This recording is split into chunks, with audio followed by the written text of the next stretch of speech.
दोस्तों, मेरा नाम अतुल भालेराव। मेरे मोटिवेशनल गुरुजी चैनल में आपका स्वागत है। आज मैं आपको स्वामी विवेकानंद जी के शिकागो भाषण से पहले किए संघर्ष की बात कहने जा रहा हूँ। उसे ज़रा ध्यान से सुनिए।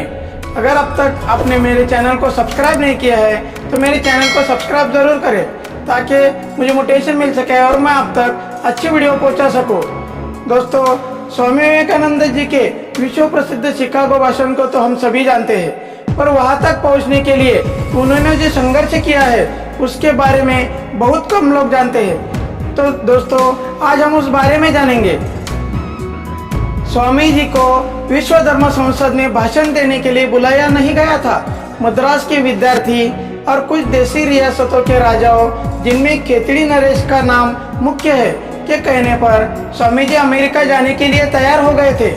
31 मई 1893 को बॉम्बे से शिप पर वे भारत से अमेरिका के लिए रवाना हो गए।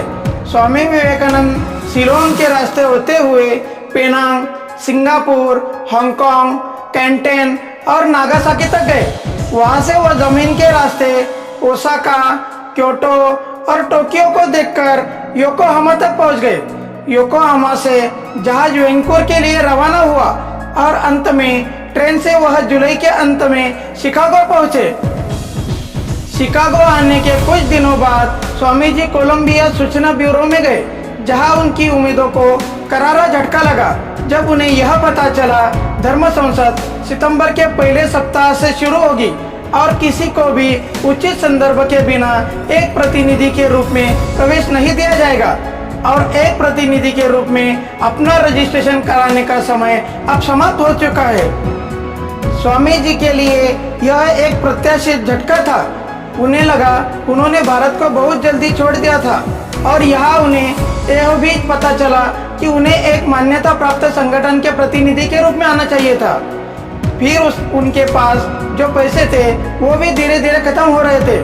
स्वामी जी औसत से घिरे गए। इन परिस्थितियों में उन्होंने मद्रास के दोस्तों को मदद के लिए तार किया और एक धार्मिक समाज के अधिकारी को आवेदन किया उन्हें एक धर्म प्रतिनिधि के रूप में नियुक्ति प्रदान की जाए, पर दोनों से ही स्वामी जी को निराशा ही हाथ लगी। मद्रास के मित्रों ने और आर्थिक मदद कर पाने वालों ने अपनी असक्षमता प्रकट की और धार्मिक समाज के अधिकारी ने उन्हें इस प्रकार के किसी भी नियुक्ति पत्र देने से मना कर दिया। ऐसी विकट परिस्थिति में स्वामी जी ने बोस्टन जाने का निर्णय लिया, जो शिकागो की तुलना में कम महंगा था। बोस्टन जाने वाली ट्रेन में स्वामी जी ने अपना पहला अमेरिकी दोस्त बनाया, जो कि मैसाचुसेट्स की एक अमीर महिला थी, जो उनके महान व्यक्तित्व और तेजोपूर्ण वाणी से प्रभावित हो गई थी। उसने स्वामी जी को अपने घर में अतिथि के रूप में पधारने का निमंत्रण दिया। इस विकट परिस्थिति में यह निमंत्रण स्वामी जी के लिए ईश्वर का प्रसाद ही था। उस महिला ने स्वामी जी को प्रोफेसर J.H. राइट से मिलवाया, जो हार्वर्ड विश्वविद्यालय में ग्रीक विभाग में प्रोफेसर थे। स्वामी जी की प्रोफेसर के साथ सभी विषयों पर 4 घंटे तक चर्चा हुई। प्रोफेसर उनकी दुर्लभ क्षमता से बहुत प्रभावित हुए। उन्होंने स्वामी जी से जोर देकर कहा कि उन्हें धर्म संसद में हिंदू धर्म का प्रतिनिधित्व करना चाहिए। स्वामी जी ने उन्हें अपनी समस्याओं के बारे में बताया और कहा कि उनके पास कोई रेफरेंस नहीं है। प्रोफेसर राइट ने उनकी प्रतिभा को पहचानते हुए कहा, आपसे आपकी साख के बारे में पूछना सूरज को चमकने के अपने अधिकार के बारे में पूछने जैसा है। फिर प्रोफेसर ने अपने एक मित्र डॉक्टर बैरो, जो धर्म संसद समिति के अध्यक्ष थे, को एक पत्र भेजा, जिसमें लिखा, मेरे पास एक ऐसा व्यक्ति है जो हमारे सभी प्रोफेसरों की तुलना में अधिक ज्ञान रखता है। चयन करते समय इसे ध्यान में रखें। उन्होंने स्वामी जी को शिकागो का एक टिकट दिया और एक परिचय पत्र भी दिया, जो समिति के समक्ष प्रस्तुत करना था, और समिति तक पहुंचने का पता भी दिया। स्वामी जी ने एक बार फिर ईश्वर का धन्यवाद किया। दोस्तों, आगे देखिए, मुसीबतें कैसा अपना पीछा नहीं छोड़ती, लेकिन धैर्यवान इंसान उनसे कैसे मुकाबला करते हैं। शिकागो स्टेशन पर उन्होंने पाया कि समिति का वह पता खो गया था और पता नहीं था कि कहाँ जाना है। कोई भी अमेरिकन अश्वेत भारतीय को रास्ता बताने के लिए तैयार नहीं था। स्वामी जी असहाय से इधर उधर घूम रहे थे। रेलवे मार्ग लुड़ई में उन्होंने एक बड़ी खाली मालगाड़ी में सर्द रात बिताई और सुबह भोजन के लिए घर घर भटकते रहे, पर महानगर के फैशनेबल निवासियों ने अपमान और फटकार के अलावा कुछ नहीं मिला। थक कर स्वामी जी सड़क के किनारे भगवान की इच्छा पर सब कुछ छोड़कर चुपचाप बैठ गए थे।